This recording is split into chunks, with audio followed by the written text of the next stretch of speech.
신경으로 우리의 신앙을 주님 앞에 고백드리겠습니다.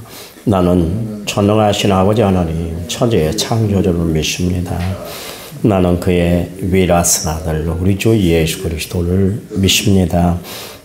그는 성령으로 잉태되어 동정녀 마리아에게서 나시고 본디오 빌라도에게 고난을 받아 십자가에 못 박혀 죽으시고 장사된 지 사흘 만에 죽은 자 가운데서 다시 살아나셨으며 하늘에 오르셔 전능하신 아버지 하나님 우편에 앉아 계시다가 거기로부터 살아있는 자와 죽은 자를 심판하러 오십니다.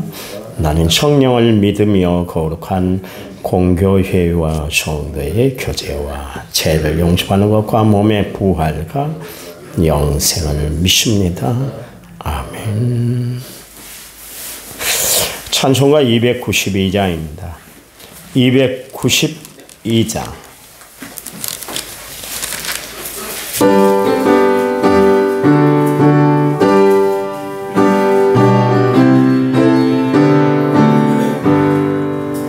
주 없이 살 수 없는 죄인의 구주여 그 귀한 보배 피로 날 구속하소서. 구주의 사랑으로 흘리신 보혈이 내 소망 나의 위로 내 영광 됩니다. 주 없이 살 수 없네 나 혼자 못 서리. 힘없고 부족하며 지혜도 없도다. 내 주는 나의 생명 또 나의 힘이라. 주님을 의지하여 지혜를 얻으리. 주 없이 살 수 없네 내 주는 아신다. 내 영의 깊은 강구 마음의 소원을 주밖에 나의 마음 네 알아주리. 내 마음 이로하사 평온케 하시네. 주 없이 살 수 없네 세월이 흐르고 이 깊은 고독 속에 내 생명 끝나고 사망 공난일 때 날 지켜주시니 내 곁에 계신 주님 늘 힘이 됩니다.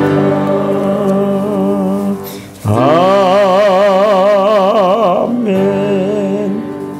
아멘. 성경 말씀 봅니다.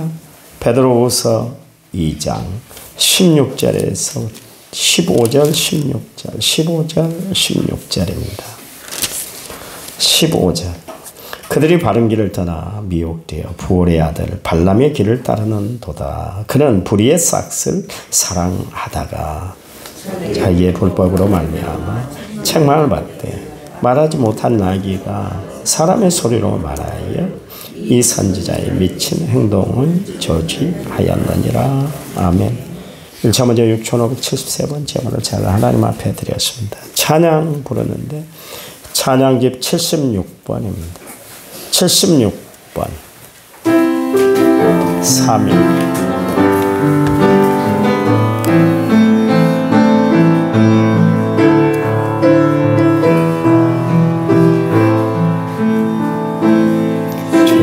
주님이 홀로 가신 그 길 나도 따라가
다가오 험한 산도 나는 괜찮소 바다 끝이 가도 나는 괜찮소 죽어가는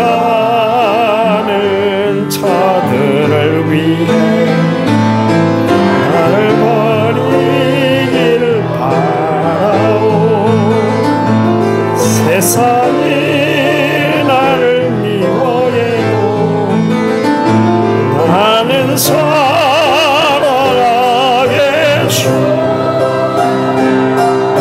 세상을 구원한 십자가 나도 따라가오 주님이 홀로 가신 그 길 나도 따라가 모든 물과 피를 흘리신 그 길을 나도 가오 험한 산도 나는 괜찮소 끝이라도 나는 괜찮소 죽어가는 자들을 위해 날 버리길 바라오 생명을 버리면서까지 날 사랑한 당신 이 장난을 나도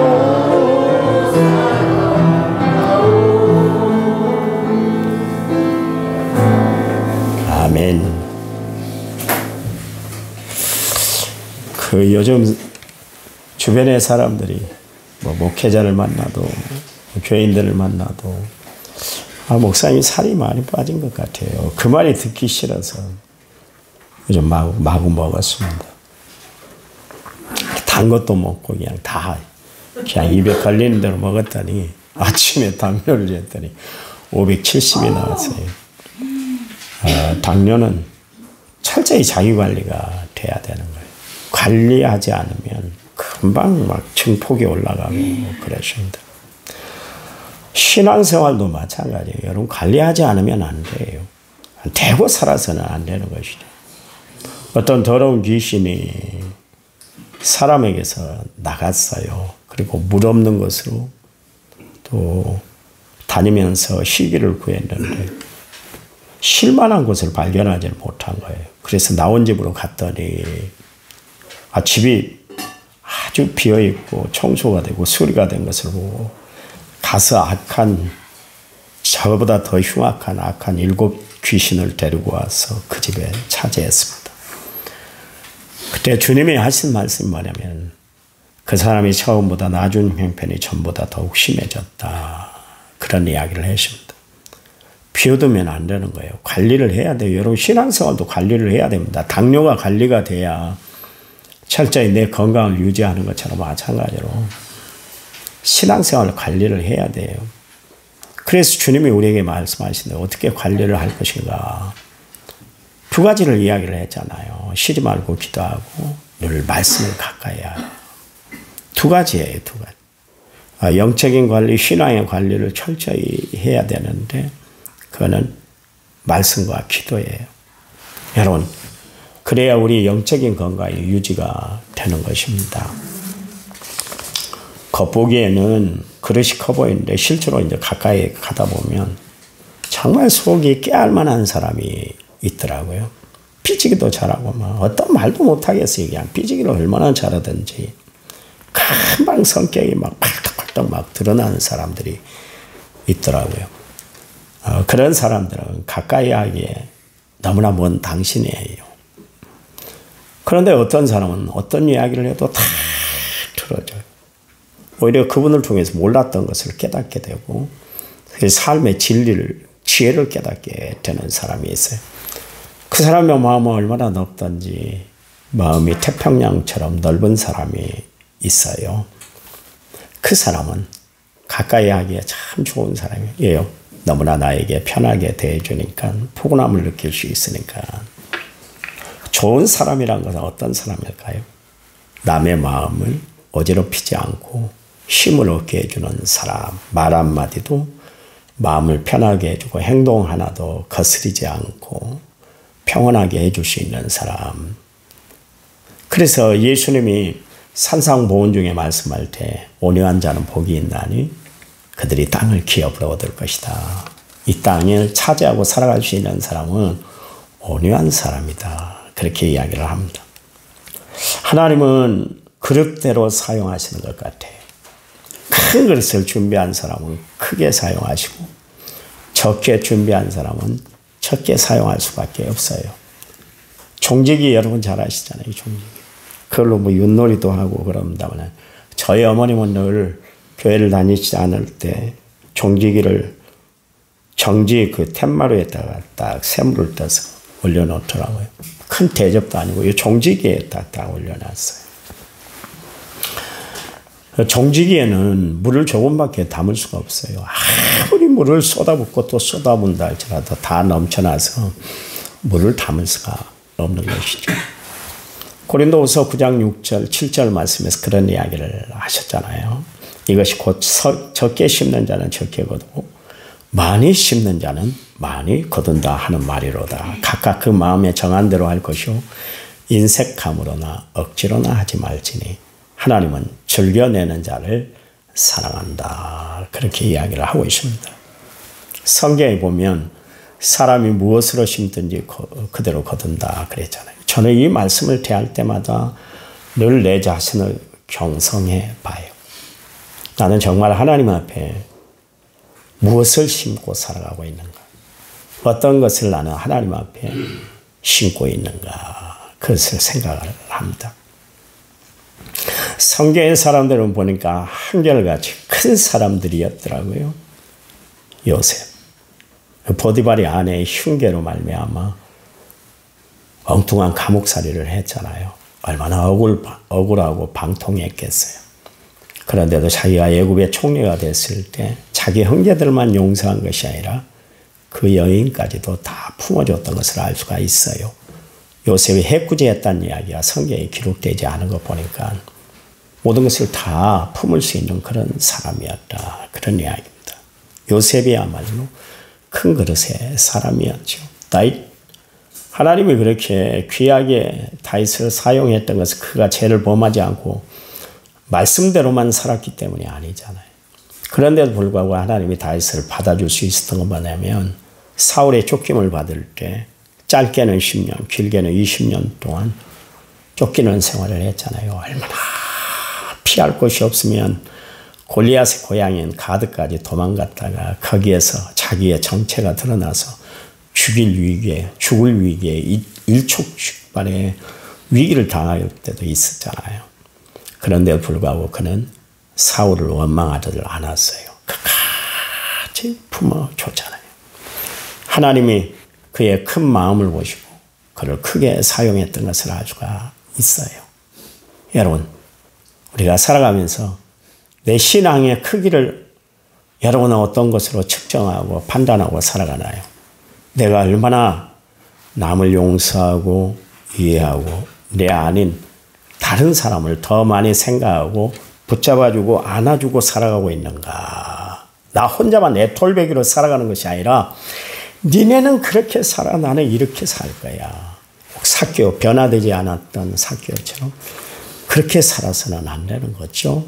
우리는 늘 변화를 추구하고 하나님이 원하는 믿음의 그릇을 키워나가는 성도가 되어야 할 줄 믿습니다.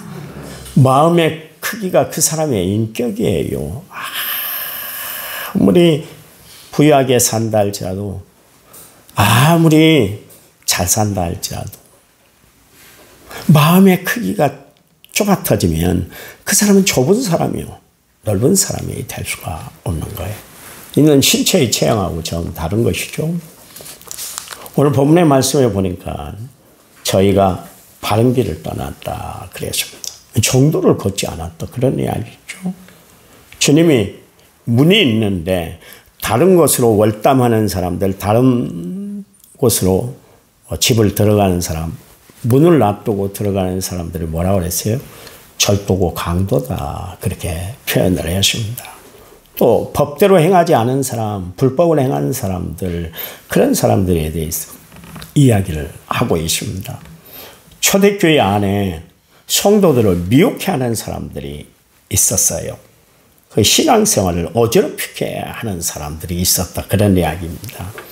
초대교회는 외적으로는 환난과 핍박이 끊이질 않았고 내적으로는 그렇게 이단, 다른 교리를 전하고 성경에 없는 이야기를 하는 사람들이 주변에 많았어요. 그러니까 얼마나 힘들었겠어요.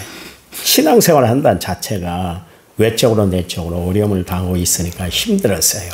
우리가 간혹 그럴 때가 있잖아요. 교회를 오면 교인들이 괜히 괴롭히고 막 말로 괴롭히는 것이 아니라 눈치로 괴롭혀요. 그런 때가 있잖아요. 막 멀리 하는 것 같고 찾아오면 막 갑자기 있다가 슉슉 없어져 버리고 원 이야기를 해도 대답도 안 해주고 그러면 애토를 만들어버리는 그런 경우가 있잖아요. 집에 가면 교회 간다는 것 때문에 늘 불편하고 막 남편이 막 찌그락빠그락하고 교회가 뭐 밥 먹여주냐 목사가 네 신랑이냐 뭐 별 이야기를 다 하면서 막 구박을 할 때가 있잖아요. 그때 사람이 견디기가 참 힘든 것이거든요. 이 초대교회 성도들이 내적으로 외적으로 이런 어려운 고통, 시련을 당하고 있었어요. 그래서 하나님 믿는 신앙을 제대로 유지하기가 참 힘들었다. 그런 이야기입니다. 그렇게 만드는 사람들, 그렇게 하는 사람들을 베드로는 오늘 뭐라 그랬어요? 지난 시간에 우리가 살펴봤습니다만은 저주의 자식들이다. 그랬습니다. 이 사람들에게는 저주밖에 받을 곳이 없다. 그런 이야기입니다. 여러분, 우리가 교회에서 그런 때가 많이 있잖아요. 남을 향해서 막 수군거리고 막 폄하하고 눈길도 안 주고 어쩌면 내가 저주의 자식으로 살아갈 때가 있어요. 여러분, 그런 일을 하면 안 되는 거예요. 성도들을 힘들게 만들고 어렵게 만들고 시험 들게 만들고 결국 신앙에서 떠나게 만드는 기회가 되는 것이기 때문에 그렇습니다. 늘 조심해야 돼요. 우리 선율로 생각한 자는 넘어질까 조심하라 그랬는데 그건 피차 조심을 끼쳐야 된다 그런 이야기입니다. 우리 남한 성결교회는 늘 만나면 좋은 이야기만 하세요.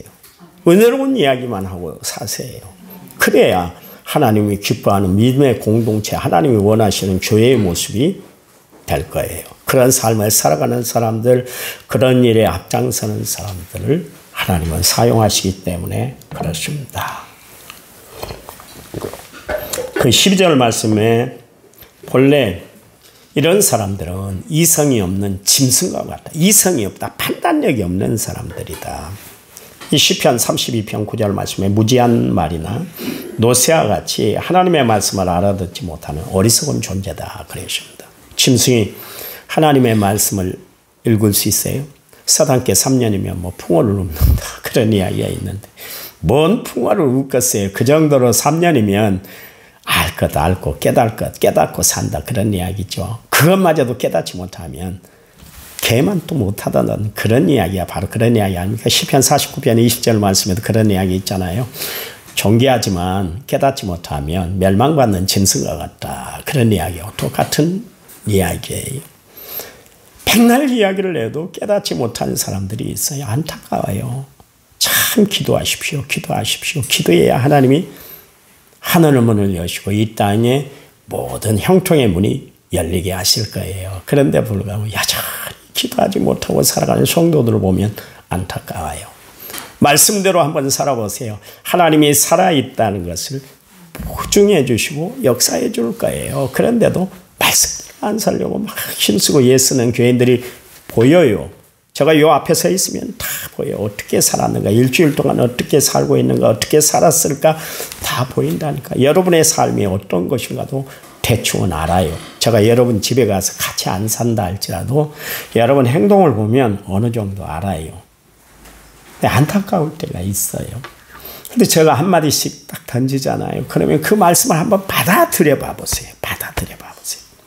그러면 여러분 사람의 말도 알아듣고 행동할 줄 알면 하나님이 얼마나 기뻐하고 좋아하시겠어요. 그렇잖아요. 별것 아닌 사람의 말이잖아요. 그런데도 그 말씀을 그래 저분이 하는 이야기니까 내가 한번 들어봐 줄까? 그러면 하나님이 그걸 보고 계신 거예요. 다윗이 했던 행동들을 하나님이 다 보고 있었잖아요. 그가 어떤 마음을 품고 있었는가?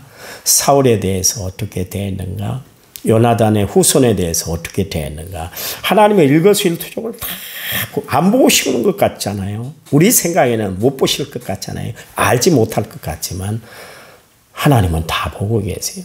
그래서 날마다 저는 저녁마다 기도할 때 잠자리 들기 전에 하나님이 나를 다 보고 계셨네요. 내가 어떻게 해야 하나님 앞에 더 많이 영광 돌리고 주님이 기뻐하는 삶을 살아갈 수 있을까요? 하나님. 그 이야기를 하고 저는 저녁에 잠을 자요. 여러분, 하나님이 우리를 보고 계신다는 것을 안다면 우리는 이렇게 행동할 수가 없을 거예요. 그 민수기서 22장, 23장에 보면 부올의 아들 발람이 하나님의 선하시고 깊은 뜻을 분명히 알매도 불구하고 돈에 눈이 어두워가지고 그 이방 나라 발락이 모압 왕이었던 발락이 이 발람에게 초청을 했습니다. 이 사람은 메소포타미아에서 아주 그냥 신기한 능력을 가지고 있는 그런 선지자였습니다. 요즘 말로 이야기하면 점쟁이 중에 점쟁이, 박수 중에 박수였죠. 근데 이 사람을 초청한 이유가 뭐냐면 이스라엘 백성들이 이제 가나안 땅을 막 차지해서 들어오는데 모압을 침범하게 되는 거예요. 그러니까 그들이 올 때 좀 저주 좀 해달라. 그래서 저주가 임해서 그들이 쫄딱 망하게 좀 해달라. 그래서 이제 초청을 받게 됐죠. 한 번, 두 번, 세 번까지 하나님이 저지를 했어요. 가지마, 가지마. 너는 오직 저주하지 말고 오히려 축복하게 될 거야. 그러니까 가지 말라고 그랬는데 결국 돈의 유혹에 빠져서 갔잖아요. 가고 있는데 그를 타였던 나귀가 자꾸 벽 쪽으로 막 가는 거예요. 그러면서 막 발을 다치도록 막 벽에다가 비벼대는 거예요. 그러니까 막 해초리를 때렸어요. 이놈의 자식이 지금 주인을 몰라보고 나를 지금 벽에다가 가게 해서 이렇게 벽에 부딪혀서 내 발이 다치게 만드냐고 막 그랬어요. 근데 그때 그 나귀가 뭘 봤어요? 앞에선 하나님의 사자를 봤어요. 칼을 들고 있는 사자를 봤어요. 나가면 자기가 죽으니까. 근데 그렇게 정말 신기하고 방통하던 사람 발람은 그걸 보지를 못했어요. 인간이 이렇게 약한 겁니다. 짐승이 보는 그 영적인 세계, 어떻게 짐승이 영적인 세계를 보겠어요? 그런데도 불구하고 세상을 깨뜨렸다는 사람 발람이 그걸 보도를 못했어요. 그래서 막 치면서 그러니까 내가 언제 그러니까 막 나귀가 말을 해버리잖아요. 하나님의 능력은 참 신기한 능력인데 내가 언제 당신에게 이렇게 해코지하고 당신이 갈 길을 내가 가지 않고 버티고 그런 적이 어디 있었느냐. 한 번도 나는 당신을 거역한 적이 없어. 근데 봐라. 내가 죽을 고비가 있는데 내가 가겠어. 당신 그것도 못 봐? 그랬어요. 그리고 나서도 계속 발람이 어떻게 했습니까? 발락의 요구를 받아들여서 하는 행동이 하나 있었는데 그게 뭐냐면 이게 먹혀들지 않잖아요. 하나님은 자꾸 그의 입을 빌려서 이스라엘 백성들을 막 축복하게 하고 계속 그러니까 나중에 얘가 꾸며낸 게 뭐냐면 모압의 여자들, 아름다운 여자들이 있잖아요. 그 여자들을 호리게 만들었어요. 그리고 침범해오는 이스라엘 백성들을 향해서 모압 여인들을 나타냈어요. 유혹하게 만들었어요. 거기서 막 이스라엘 백성들이 폐역한 짓을 저지르고 말랐어요. 이스라엘 백성들은 이방 족속들과 섞어서는 안 됐는데 발람이 그렇게 괴계를 꾸몄어요. 거기에 빠져들었어요. 초대교회 그 교회 공동체를 어렵게 하는 사람들이 이렇게 발람과 같은 사람들이다. 그래서 영적으로 막 우상숭배를 하게 하고 잘못된 교리에 빠져들게 만드는 것이다. 근데 거기에 따라가는 사람들이 있고 쫓아가는 사람들이 있더라. 그 이야기를 지금 베드로가 이야기를 하는 거예요. 여러분 신앙생활에 중요한 건 뭐냐면 하나님 말씀 붙들고 사는 거예요. 주변에 성경 공부 잘하는 데 있는데 말씀 잘 증거하는 목사님이 있는데 우리 한번 가볼까? 그게 유혹이에요. 유혹. 거기에 빠져서 신천지에 빠지고 각종 이단에 빠지는 사람들이 참 많아요. 여러분, 교회 가서 예수 외에 다른 이야기 들으려고 하지 마세요. 설교의 초점은 예수님이에요. 하나님의 말씀이 중심이 돼야 돼요. 아무리 말씀을 유혹스럽게 잘 꾸미고 푼다 할지라도 인간의 이 잔머리로 얼마나 하나님의 말씀을 지가 깨달았으면 깨닫겠어요. 나는 그런 목사님들 가끔 본다 그랬잖아요. 교회에서 이렇게 안 가르치고 정통 목사님들이에요. 잘 교회를 섬겼던 목사님들이에요. 그런데 보면 이렇게 안 가르치고 이렇게 가르쳤다고 막 이야기를 해요. 자기 혼자만 성경 말씀을 깨뜨린 것처럼 이야기를 하는데, 여러분, 장님들이 코끼리를 만졌는데 어떤 사람은 다리를 만진 사람도 있을 것이고, 어떤 사람은 꼬리를 만진 사람도 있을 것이고, 어떤 사람은 코를 만진 사람이 있을 것이고, 어떤 사람은 상아를 만진 사람도 있을 거예요. 상아를 만졌다고 해서 전체 코끼리를 다 만진 거 아니잖아요. 코끼리 발바닥을 만졌다고 해서 코끼리 전체를 다 본 게 아니잖아요. 그런데 자기만 다 깨달은 것처럼 그렇게 교만스럽게 이야기하고, 다른 목사들은 다 형편이 없는 목사로 그렇게 치부를 하는 사람들이 있어요. 간혹 성경을 잘못 푸는 사람들이 분명히 있긴 있죠. 그래도 대놓고 그렇게 이야기할 수 있는 건 아니잖아요. 자기만 깨닫는 하나님의 말씀이 아니에요. 그렇죠. 저도 어떨 때는 막 감동이 되는 때가 있어요. 하나님의 말씀, 이런 말씀이 있네. 이런 말씀 그동안 내가 깨닫지 못했네. 그러면서 여러분에게도 이야기할 때가 있었잖아요. 얼마나 교만해서 그랬겠어요. 처음에 와서 내가 신방 다니면서 그런 이야기를 했잖아요. 이런 거 안 들어보셨죠? 그러면서 제가 이야기를 했는데, 지금 생각하니까 얼마나 참 교만스러웠으면 지 혼자만 깨달은 것 가지고, 그 신학 교수가 가르쳐준 것, 그것 가지고 풀어줘가지고, 그걸 혼자 깨달은 것처럼 막 난리굿을 피울 때가 있었는데, 교만이에요. 이단들이 그래요. 자기들만 깨닫는 말씀인 것으로 치부합니다. 아니에요. 여러분, 우리는 하나님의 말씀만 붙들고 살아가는 성도들이 되시기 바랍니다.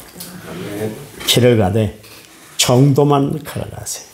그게 좁은 길이고 생명의 길이기 때문에 그렇습니다. 하나님, 감사해요.